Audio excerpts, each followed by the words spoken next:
Bienvenidos a la lección 12.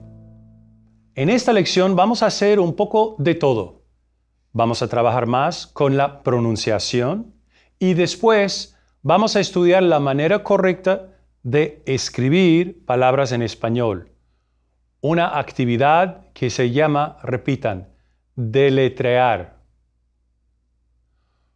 Como creo que ya saben por sus estudios de la lengua, el deletrear es mucho más fácil en español que en inglés. Y es así porque, en general, en español se escriben las palabras de acuerdo con los sonidos que se hacen al pronunciar las palabras. También vamos a aprender una nueva construcción, una que se usa para hablar de cosas que pasan que son accidentes, es decir, cosas no planeadas. Bien, empecemos. So, let's finish our work with pronunciation by looking at some more sounds that can be challenging.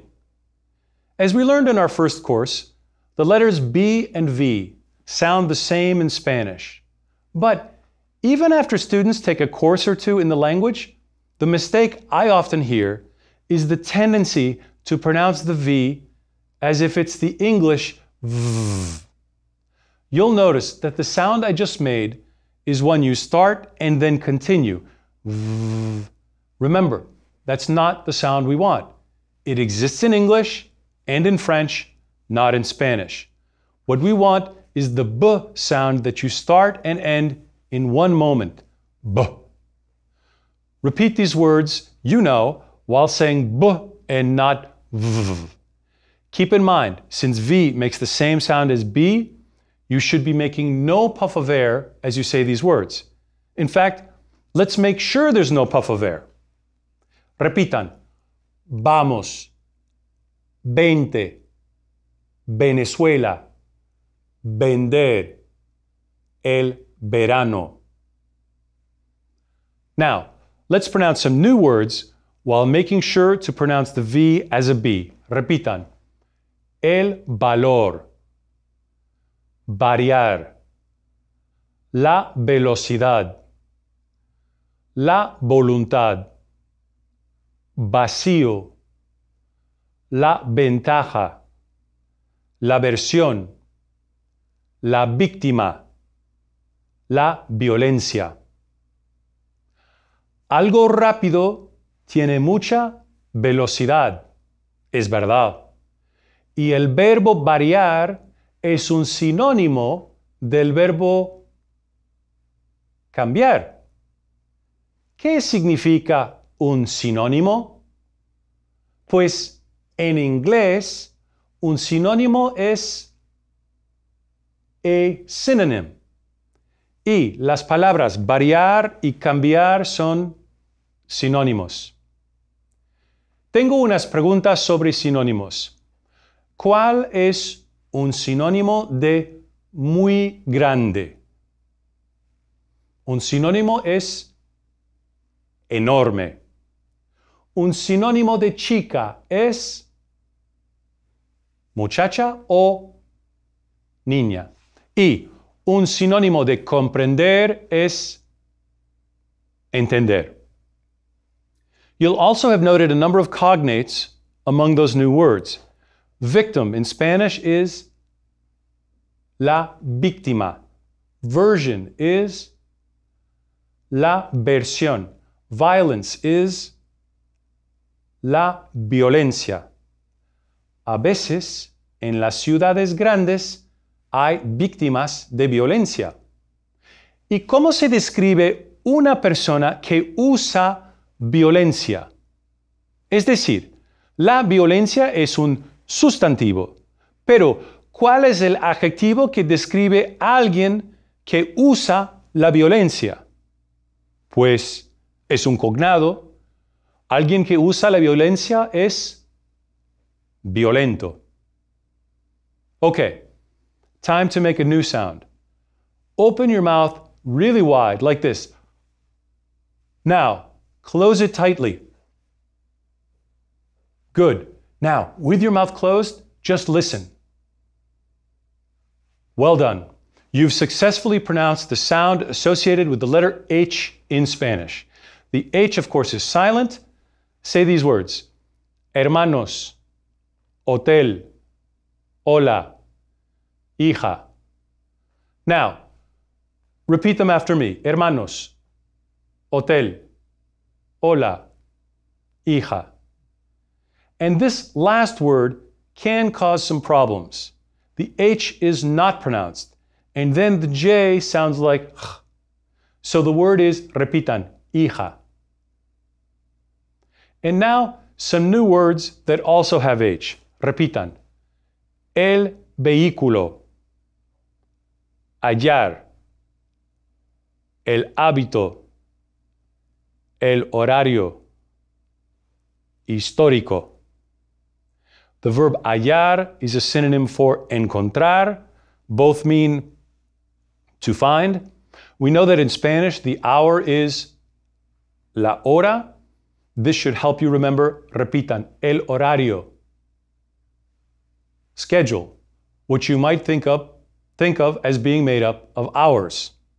The other new words here are all clearly cognates. So I'll give you the English word, you give me the Spanish. Remember also to give me the proper definite article, el or la, for the nouns. Historic is histórico. Habit is el hábito. Vehicle or car is el vehículo. Here's one more word that begins with H. See if you can guess the word's meaning from the context in which I use it. Let's say I'm talking to my two children who are in middle school. I say this. La casa es un desastre. Ustedes no lavan los platos. No limpian la cocina. Y su cuarto está totalmente desorganizado. Estoy harto con ustedes. Can you guess the meaning of harto? If my wife and I were talking with the children, we might say, estamos hartos. So, harto means to be fed up. And it can be quite useful as an adjective in lots of situations. Final point. Notice the emotion needed when you use the word harto. No one ever says, estoy harto. You must use the appropriate volume and tone of voice to accompany your words and say, estoy harto. Let's look at another letter that even advanced Spanish students sometimes get lazy about. The letter S. Pronounce these words. Now, listen to me say the words and repeat each one after I say it. Saber. La historia. Samuel. La sociedad. España. Obviously, I can't hear you, but I strongly suspect you pronounced all of those S's correctly. And you might even be thinking, Bill, you underestimate me. I've been pronouncing S's for a long time now. I got this. Okay, maybe you do. But now I'd like you to pronounce these words we saw in our first course.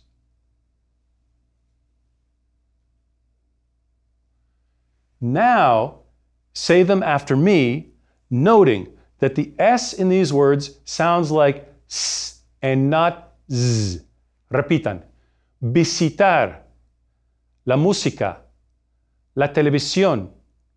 Resultar. This is where students often have trouble pronouncing the S. And instead of S, they fall back on the very common English way of pronouncing the letter as Z. After all, the English equivalents of these Spanish words are visit, music, television, to result in, all with that Z sound. But when speaking Spanish, make sure the intervocalic S, meaning the S that appears between two vowels, sounds like S and not Z. Repitan, visitar, la música, la televisión, resultar. Bien. And now, some new words that have an intervocalic S. Repitan. Casi. Físico. Curioso. El uso. La decisión. Once again, you'll need to make sure that the sound in between the vowels is sh and not z. We've seen the verb to use, which is usar. So the use, which is el uso, is not a surprise. Decision in Spanish is la decisión. And curious or strange is curioso. So, la decisión and curioso are clearly cognates.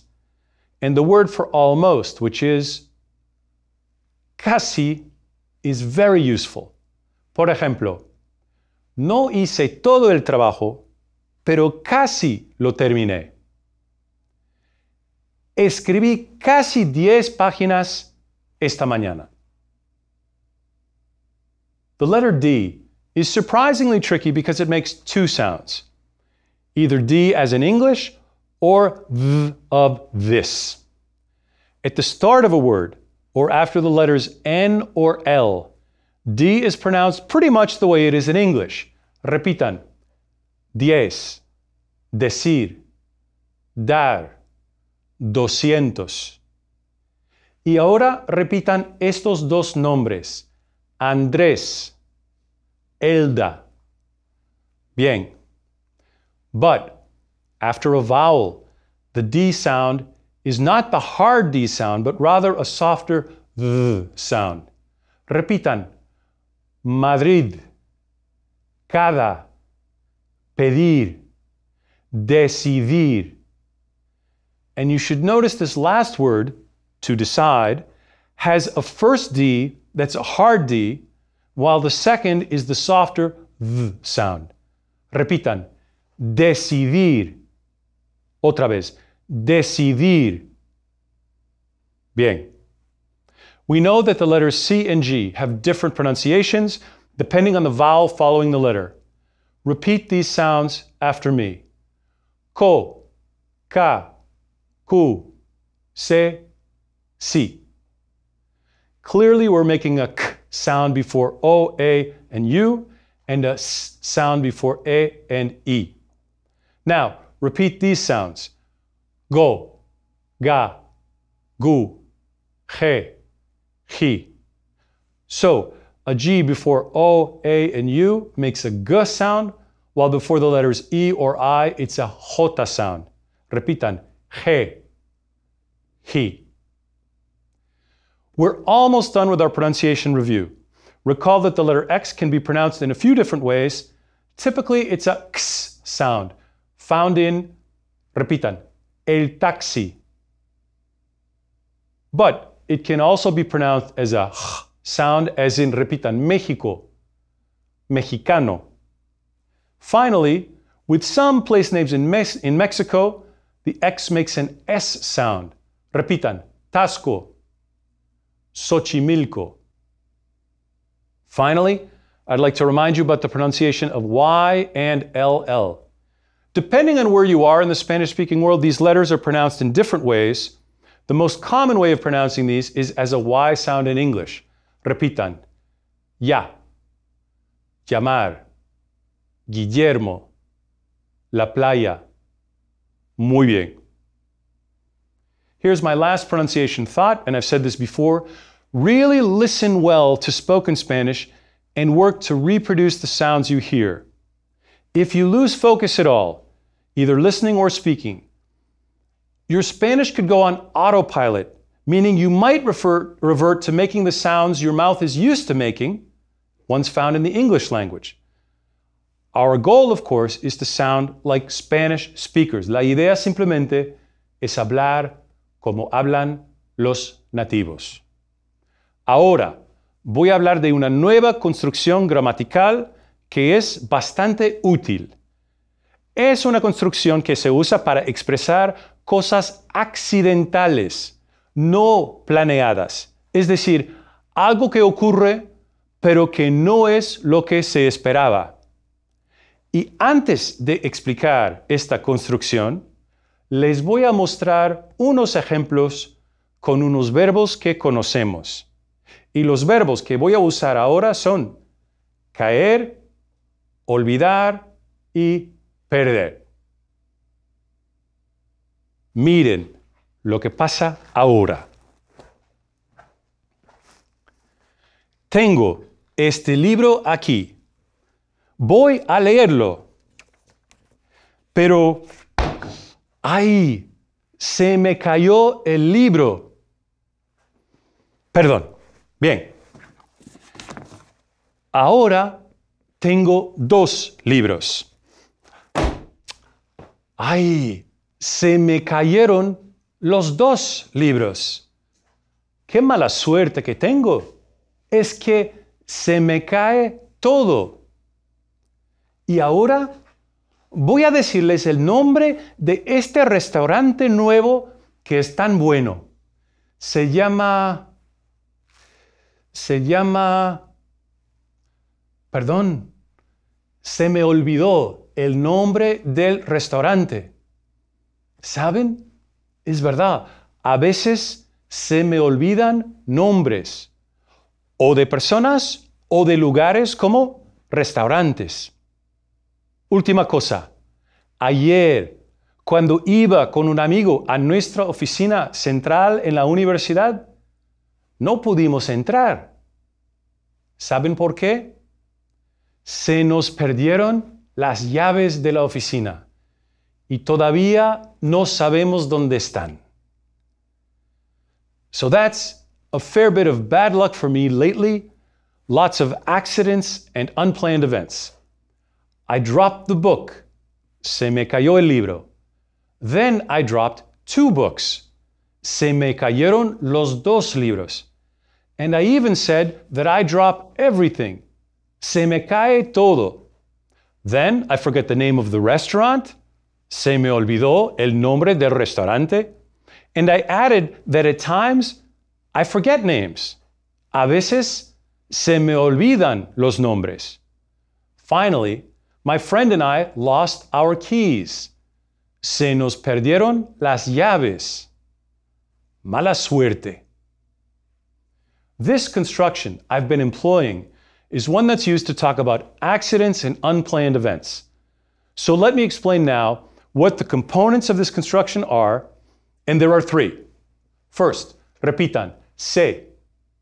Otra vez, se. So that's how this all starts. We begin with se as a way to express that what we're talking about is something unplanned or accidental. Our second component is an indirect object pronoun. You know how many of them there are. There are 6. Say them with me. Me, te, le, nos, os, les. Good. So we have se, followed by an indirect object pronoun, and the indirect object pronoun tells to whom something has happened. If it happened to me, I use me. If it happened to us, I use nos. If it happened to them, I use les. If it happened to him, to her, or to usted, you would use le. The third element in this construction is the verb. Unsurprisingly, our verb must agree with the subject of the sentence, and as is the case when using gustar and verbs like gustar, the subject typically follows the verb. I dropped the book is se me cayó el libro. Literally, what's being expressed here is the book was dropped by me. Since el libro is singular, I'm using the third person singular form of caer in the preterite, which is cayó. One of the very nice things about this construction is that by its nature, it describes an accident, an unplanned event, meaning no one's at fault. It just happened. No blame need be assigned. Se me cayó el libro conveys the same idea that's expressed in the English sentence, the book slipped through my hands. Okay, more examples. They dropped the chair, or the chair was dropped by them, would be se les cayó la silla.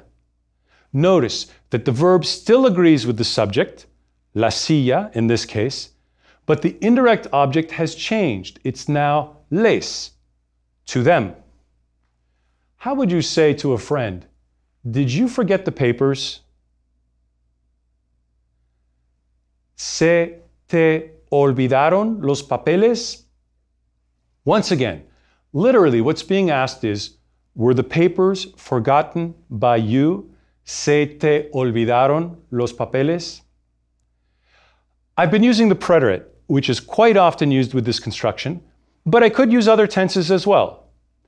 Use lentes for glasses and say, from time to time, I lose my glasses. That would be, de vez en cuando se me pierden los lentes.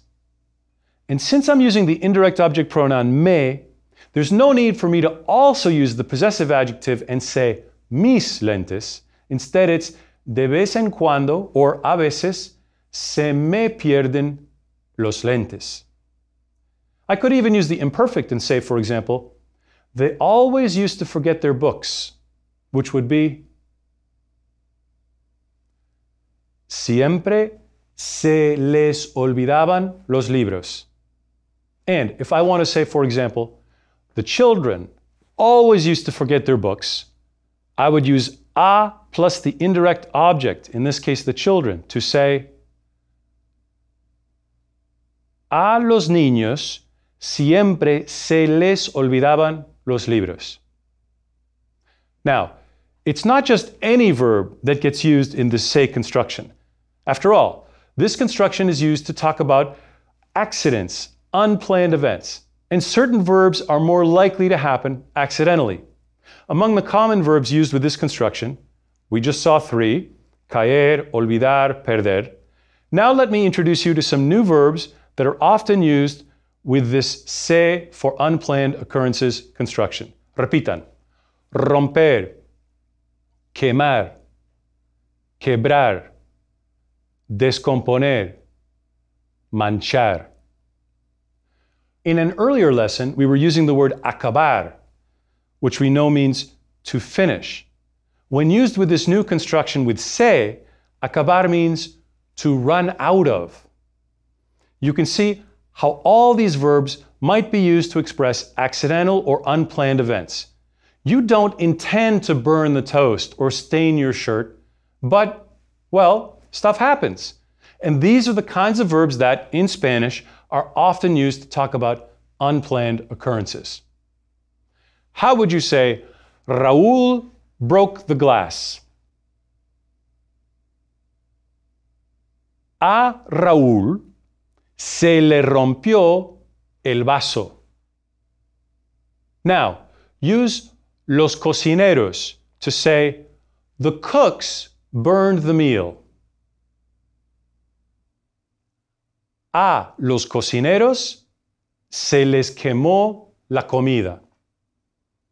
So, we've used this new construction a fair amount with the preterite, which is the tense most commonly used when talking about unplanned events. But at times, as I mentioned, it's appropriate to use our construction in other tenses as well. I'd like to do some more practice now with tenses other than the preterite. For example, how would you say, when I was young, I would always lose my keys? Cuando era joven, siempre se me perdían las llaves. You'll notice that since it used to happen to me, the pronoun used is me, but also, given that pronoun, there's no need to call them mis llaves. Instead, the sentence would end with se me perdían las llaves. Or this construction could be used in the present. How would you say, Ricardo always stains his shirt? A Ricardo siempre se le mancha la camisa. We've been talking all this time about accidents, unplanned events that happen and, well, they just happen. We didn't do these things on purpose, and our new construction makes that clear. But how do we express something that we do on purpose? Let's take a look at that now. If one of these actions happens and it's not an accident or an unplanned event, then you don't use this construction.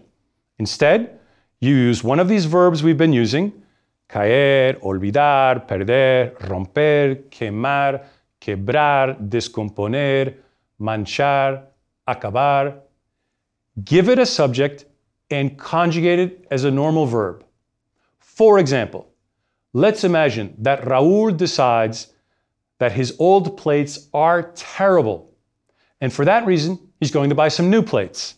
In fact, he hates his old plates so much, he decides to break them all. The way to say Raúl broke his plates would be Raúl rompió sus platos.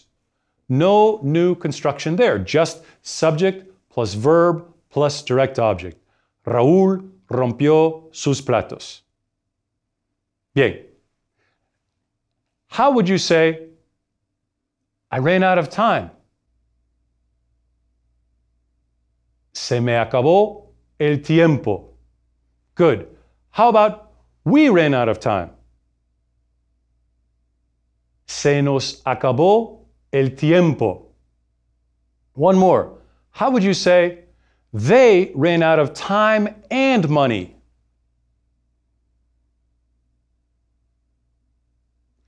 Se les acabaron el tiempo y el dinero. Bien. In both the workbook and the speaking activities, you'll have plenty of practice with this new construction. Our final topic for this lesson deals with the written word, and specifically what we'll be looking at is how to spell words in Spanish. You know by now that spelling is much easier in Spanish than in English, and that's the case because the vast majority of time a Spanish word is spelled exactly the way it sounds. There are, however, a few challenges you'll encounter when spelling words in Spanish, and I'd like to talk to you about those challenges now. In Lecture 2 of our first course, I reviewed the 27 letters of the Spanish alphabet, how to pronounce them, and some important variations. If you need a refresher, I encourage you to have another look at that lecture. Basically, if you know the sounds that the letters make in Spanish, then you can usually figure out the way a word is spelled. People learning English have to puzzle out even simple words like why pond is spelled with an O and wand is spelled with an A. Generally, that's not the case in Spanish. That said, the Spanish alphabet does provide some challenges when it comes time to spell a word. Let's begin with some of the letters we practiced earlier in this lecture. If you hear a new word, for example, valioso, you don't really know if the B sound is made by the letter B or V. In this case, valioso begins with V and means valuable. But if you hear the word for the first time, there's no way to know whether it starts with the letter B or V, B or V. Thinking about cognates might help in this regard. Then there's the one silent letter in Spanish, which we know is H or H. Because it's silent, you can't hear it being pronounced, so you'll just have to remember which words have an H in it. Let's talk about double letters. They occur quite often in English, but not very much at all in Spanish. I'm sure you've noticed this as you've studied the vocabulary in the workbook. English words like office with a double F, professor with a double S, commercial with a double M.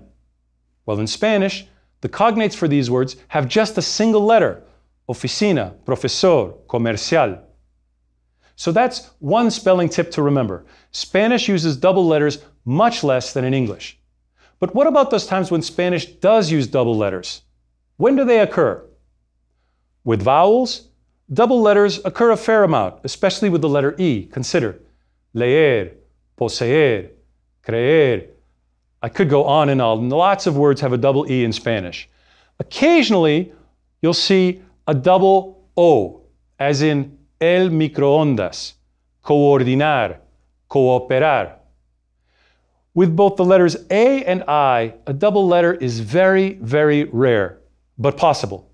The word attack in Spanish is el ataque. The way to say counterattack is el contraataque. The way to say anti-imperialist in Spanish is, guess, anti-imperialista. Once again, double E is very common, double O you'll see as well. Double A and double I are very rare. What about double U? Not possible to double the vowel U in Spanish. What about consonants? Well, here's a cue that will help you out. Repeat this name, Carolina. Otra vez, Carolina. It can be helpful to think of the name Carolina because the four consonants in the name, C, R, L, and N, are the only consonants that can be doubled in Spanish. Let's look at examples of some words with these double consonants, starting with C. Repitan. El diccionario. La acción. La lección. You'll notice that the two C's in these words make two distinct sounds. First is a K sound and then a S sound. Repitan. Acción. Bien. Now say this word. Say it again. I hope you were saying acento and not accento.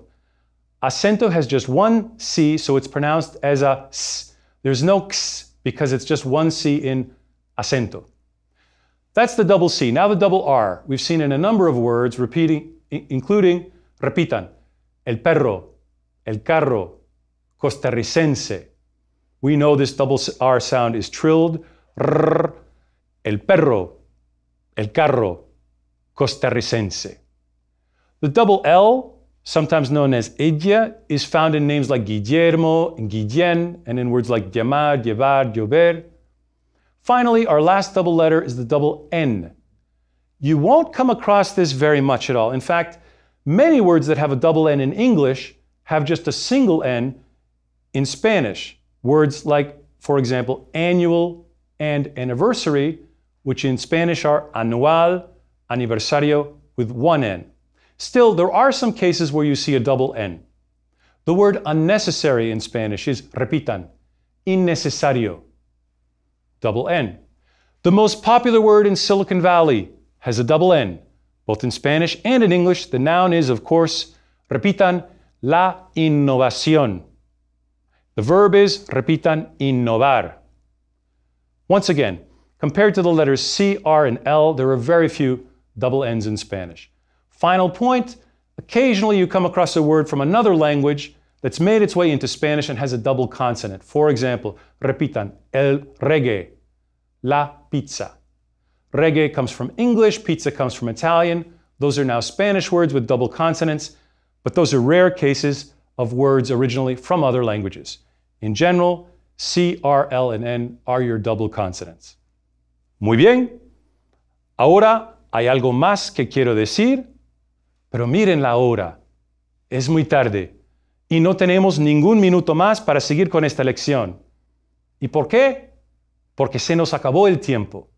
Está bien, nos vemos dentro de poco. Hasta pronto. Glosario en audio. Lección 12. Give the Spanish for the following English words. Then repeat the Spanish word. To spell. Deletrear. To plan. Planear. Planned. Planeado. Value. El valor. To change. To vary. Variar. Velocity. La velocidad. Will. Willpower. La voluntad. Empty. Vacío. Victim. La víctima. violence, la violencia, violent, violento, synonym, el sinónimo, vehicle, car, el vehículo, to find, hallar, habit, el hábito, schedule, el horario, historic, histórico, fed up with, harto, disaster, el desastre, society, la sociedad, almost, casi, physical, físico, curious, strange, curioso, use, el uso, native, el nativo, glasses, los lentes, to break, romper, to burn, quemar, to break, quebrar, to break down, descomponer, to stain, manchar, key, la llave,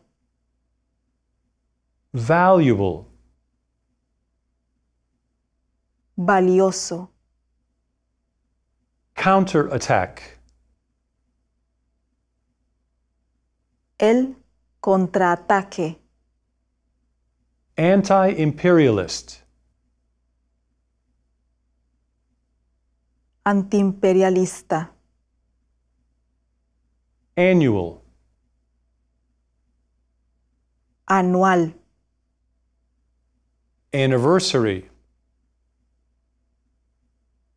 el aniversario, innovation, la innovación, to innovate, innovar, reggae, el reggae, pizza, la pizza. Actividades de conversación. Lección 12.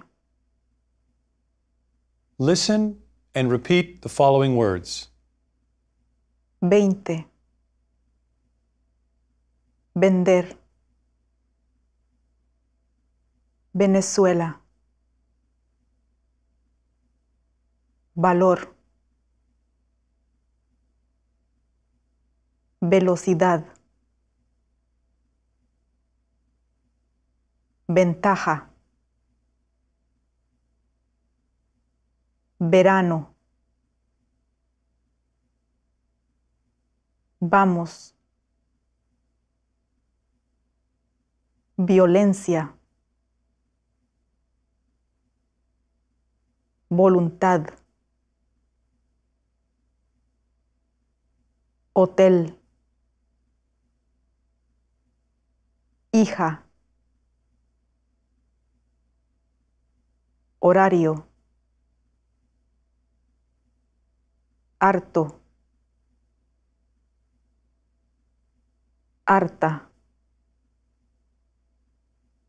Hola. Habilidad. vehículo, histórico, hallar, chico, chilenas, Chile, chocolate, chimpancé, saber, historia, Samuel, sociedad, físico. Give the Spanish for the following English sentences. For example, she just wrote a message. Ella acaba de escribir un mensaje. Marcos and Oscar just finished the meeting. Marcos y Oscar acaban de terminar la reunión. Cecilia just saw the patients.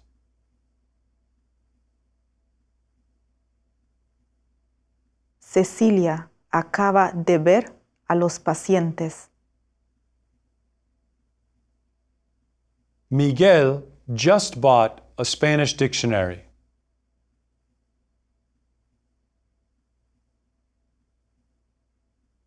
Miguel acaba de comprar un diccionario de español. I just prepared the lesson. Yo acabo de preparar la lección. You, vosotros, just bought a car.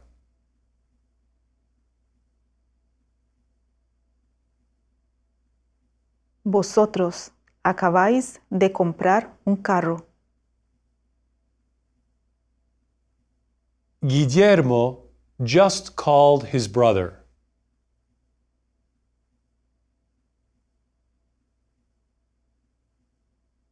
Guillermo acaba de llamar a su hermano.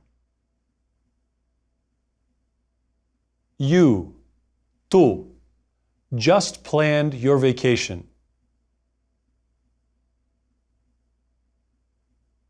Tú acabas de planear tus vacaciones.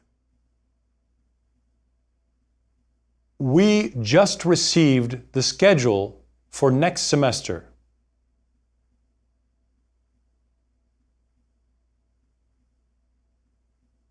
Nosotros acabamos de recibir el horario para el próximo semestre. Complete these sentences with the indicated verb and se for unplanned events. For example, caer. A mí, el celular. A mí se me cayó el celular. O se me cayó el celular. Quemar. A Cecilia y Carlos los frijoles.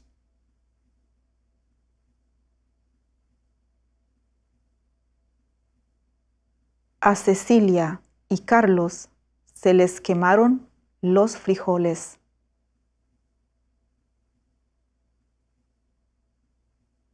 Romper. A Marcela las sandalias.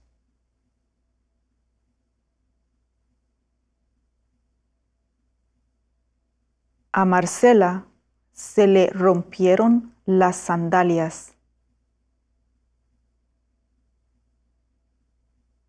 Descomponer. A nosotros El televisor.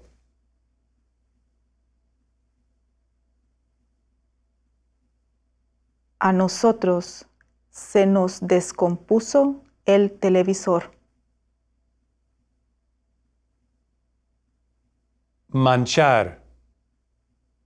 Cuando era niña, la ropa.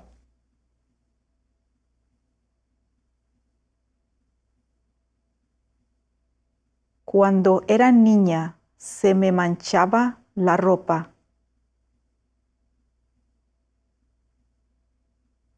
Acabar. A nuestro carro, la gasolina.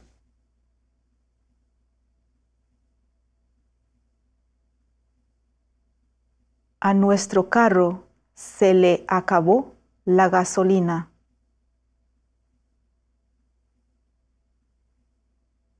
Perder.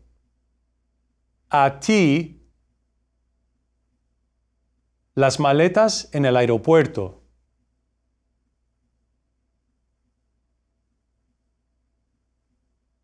A ti se te perdieron las maletas en el aeropuerto. Listen to this version of Goldilocks and the Three Bears, and then answer the questions that follow. Mamá osa, ¿por qué llora el bebé oso? Porque se le acabó la sopa. Mamá osa, ¿por qué llora el bebé oso? Porque se le quebró la silla. Mamá osa, ¿por qué llora el bebé oso? Porque se le cayó el helado. Mamá osa, ¿por qué llora el bebé oso?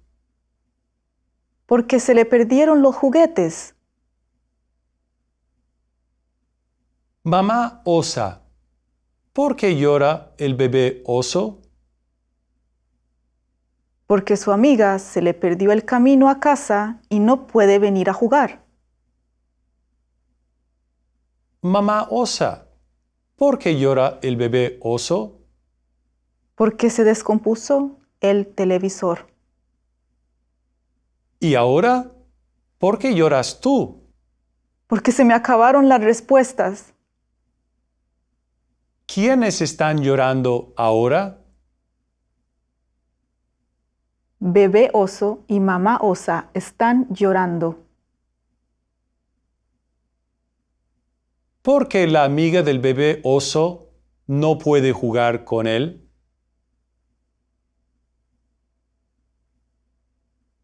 Porque se le perdió el camino a casa. ¿Qué se le acabó al bebé oso? A él se le acabó la sopa. O se le acabó la sopa. ¿Qué se le perdió al bebé oso? A él se le perdieron los juguetes. O se le perdieron los juguetes. ¿Qué se le acabó a la mamá osa?